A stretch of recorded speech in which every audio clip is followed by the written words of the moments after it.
শুধু একটা কালো দিবস নয়, এই দিন বাংলাদেশের ইতিহাসের একটা কালো অধ্যায়।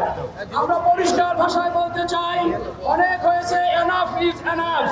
আসুন শহীদ জিয়ার আদর্শকে ধারণ করে তারুণ্যের অহংকার, আমাদের প্রিয় নেতা তারেক রহমানের নির্দেশনায় আমরা একটা নতুন বাংলাদেশ গড়ি।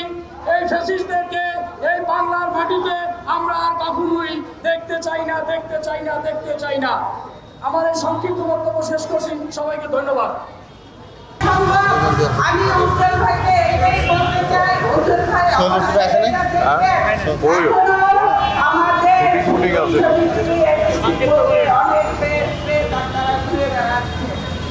অবশ্যই দেখবেন, এটাই ওনার কাছে আর কিছু করতে চাই না। সবাইকে ধন্যবাদ। বিরুদ্ধে আমাদের মতো শিল্পীরা এখানে এসে দাঁড়িয়ে প্রতিবাদ করেছিল, তাদের বিচার চেয়েছিল তৎকালীন ডিক্টেটোরিয়াল গভর্নমেন্টের কাছে। ঠিক একই জায়গায় আজকে 1 বছর পরে আমরা দাঁড়িয়ে তাদের বিচার চাচ্ছি। যদিও গত 20 বছর ধরে আমরা কথা বলতে পারিনি, 17 বছর ধরে আমরা কথা বলতে পারিনি। আমি জানি না আমাদের এত কথা বর্তমান সরকার শুনবে কিনা।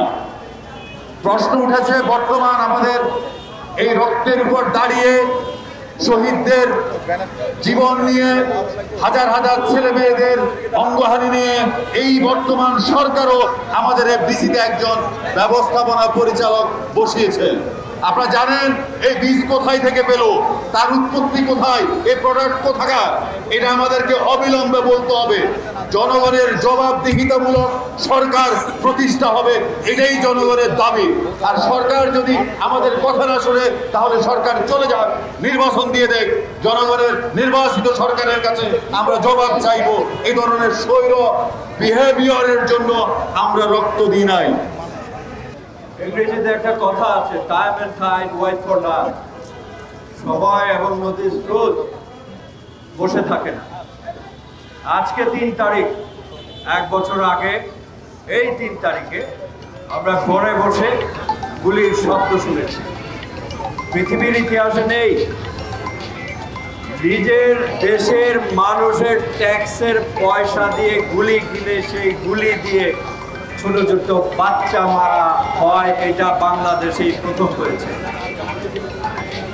গত বছর এই সময় কি ঘটেছে আমাদের নতুন করে বলার দরকার নেই, আপনারা সবাই জানেন এবং ইউটিউবে ঘাটলে আপনারা পাবেন কোথায় কি হয়েছে। আমি শুধু একটা কথা বলতে চাই, আমি কোনো রাজনীতির সাথে জড়িত না, আমি একজন শিল্পী। আমার সাথে যিনি দাঁড়িয়ে আছেন উজ্জ্বল ভাই, আমাদের ইন্ডাস্ট্রির মেগাস্টার। আমার সৌভাগ্য হয়েছে ওনার সঙ্গে একটা ছবিতে কাজ করার, যে ছবিটির নাম ছিল জান আমার জান। আমার বাম পাশে যিনি দাঁড়িয়ে আছেন বদিউল আলম খোকন, আমাকে অনেক আদর করেন আমার ভাই, ওনারও 4-5টা ছবি করেছি আমি। কিন্তু বিটিভিতে আমি এনলিস্টেড হয়েছি প্রায় 20 বছর। আমি কোনো নাটকে অভিনয় করতে পারি নাই বিটিভির। গত সপ্তাহে আমি একটা নাটকে অভিনয় করেছি, এটা আমার সৌভাগ্য। একটা দেশ এভাবে চলতে পারে না, 54 বছরে কোনো রকমের পরিবর্তন হয় নাই। কেন শিল্পীদেরকে বৈষম্যের খাতায় রাখা হবে, আমি এটা বর্তমান সরকারের কাছে জানতে চাই। আমরা কি না খেয়ে মরে যাব? আমাদেরকে কেন ট্যাগ লাগানো হবে? কেন আমরা কাজ থেকে বঞ্চিত হব? কিছুদিন আগে শিল্পী সমিতির নির্বাচনের কিছুদিন আগে আমার এক বড় ভাই, এইখানে প্রিয়াঙ্কার শুটিং কমপ্লেক্স আছে, যিনি একটি ছবি বানাচ্ছিলেন, তিনি আমাকে নিয়েও বাদ দিয়েছেন। বলছে আমার শরীরে নাকি একটা রাজনৈতিক সংগঠনের গন্ধ আছে, অথচ আমি কোনোদিন কোনো রাজনীতি করি নাই। চলচ্চিত্রের কালো দিবসের সম্মানিত উচ্চমান কমিটির আহ্বায়ক, সম্মানিত বিশিষ্ট চলচ্চিত্র পরিচালক জনাব বদিউল আলম খোকন, সঞ্চালনে আছেন উচ্চমান কমিটির সদস্য সচিব জনাব নাসিরউদ্দিন মিলন, এবং আজকের প্রধান অতিথি আমাদের প্রাণপ্রিয় নেতা বিএনপি কেন্দ্রীয় কমিটির সাংস্কৃতিক সম্পাদক, বিশিষ্ট চলচ্চিত্র পরিচালক, মেগা স্টার চিত্রনায়ক জনাব আশরাফুদ্দিন আহমেদ উজ্জ্বল। উপস্থিত আছেন অন্যান্য নেতৃবৃন্দ, বন্ধুরা আমার, আজকের এই 3রা আগস্ট যখন সারা বাংলাদেশে ছাত্র জনতার উপরে নির্বিচারে গুলি করছে শেখ হাসিনার পেটোয়া বাহিনী, ফ্যাসিস্ট হাসিনার পেটোয়া বাহিনী নির্বিচারে পাখির মতো গুলি করে মারছে, যখন সারা বাংলাদেশের মানুষ এই সরকারকে উৎখাত করার জন্য আন্দোলনে উত্তাল, তখনই এই সরকারের ফ্যাসিস্ট দোসর কথিত চলচ্চিত্রের শিল্পী, পরিচালক, প্রযোজক এবং বিটিভির কথিত শিল্পী, চলচ্চিত্র পরিচালক এই এফডিসির ভিতরে এবং বিটিভির সামনে এরা মানববন্ধন করে। খোঁজনের কোনো গাড়ি অ্যাক্সিডেন্ট হয়, সেই গাড়ির যাত্রীদের কি অবস্থা হয়, যেমন করে বাংলাদেশের 15 বছর যে সরকার ছিল, তিনি আওয়ামী লীগের সরকার না, তিনি একজন মহিলা মাতাল উন্মাদ, তিনি দেশকে পরিচালনা করেছিলেন, যার বিনিময়ে বাংলাদেশের প্রত্যেকটা নাগরিক তাদের সমস্ত সুযোগ সুবিধা থেকে বঞ্চিত হয়েছিলেন। এই দেশ বেকারদের হাতে থেকে আজকে যারা সাধারণ মানুষ তারা কত বিক্ষত হয়েছিলেন, এবং এই বেকারদেরকে কিন্তু এই সাধারণ মানুষ উৎখাত করে আজকে তাদের সেই পাগলি মহিলাকে বাংলাদেশ থেকে অন্য জায়গায় চলে যেতে বাধ্য হয়েছে। আমি পরিষ্কারভাবে স্পষ্ট করে বলতে চাই, আজকে চলচ্চিত্রে যেসব বেকাররা এখনো শেখ হাসিনার স্বপ্ন দেখে তার সেই স্বপ্নকে বাস্তবায়ন করার জন্য স্বপ্ন দেখছেন, আপনাদের সেই স্বপ্ন সত্য হবে না, বিফলে যাবে। আপনারা শেখ হাসিনা পালিয়ে গেছে, আপনাদের যারা মদত দিচ্ছে, আমেরিকার একটা স্বরাষ্ট্রমন্ত্রী ছিল মগা নাম, আপনারা সবাই জানেন। সেই মগার পরের যে নামটা, সেই নামের একটা আর্টিস্ট আমাদের হিরো, আমাদের মনে হয় এই এফডিসিতে আছে, উনি কাপড় সেলাই করার বিজনেস করে বাংলাদেশের। এই কাপড় সেলাই করার বিজনেস মগা স্বরাষ্ট্রমন্ত্রী নামের সাথে যার সম্পৃক্ত, তিনি মদত দিয়ে এই এফডিসিকে রসাতলে নিচ্ছে, এবং শেখ হাসিনা স্বৈরাচারের যে সরকার আছে তাদের ঐক্যবদ্ধভাবে ঐক্যবদ্ধ করে আবার এই চলচ্চিত্র জগৎটাকে বিশৃঙ্খলা ও সৃষ্টিশীল করার জন্য কাজ করে যাচ্ছে।